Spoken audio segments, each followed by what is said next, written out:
नांदेड शहरातील शिवाजीनगर भागात मुखेड रोडवर असलेल्या प्रसिद्ध मलबार गोल्ड अँड डायमंड या शोरूमला अचानक आग लागली। आज सायंकाळी नांदेड शहरात सर्व परिचित असलेल्या मलबार गोल्ड अँड डायमंड शोरूमला अचानक आग लागली।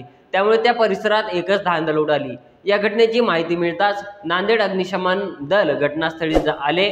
अग्निशमन दलाच्या पथकामुळे आग आटोक्यात आली। ही माहिती कळताच नांदेड उत्तरचे आमदार बालाजी कल्याणकर लगेच घटनास्थळी दाखल झाले। यावेळी मोठ्या प्रमाणात भक्तांची गर्दी जमली होती।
मनोरंजनाचं प्रबोधन, करमणुकीचं उद्बोधन, बातमी अचूक, माहिती बिनचूक। पाहत रहा राजमुद्रा न्यूज लाईव्ह।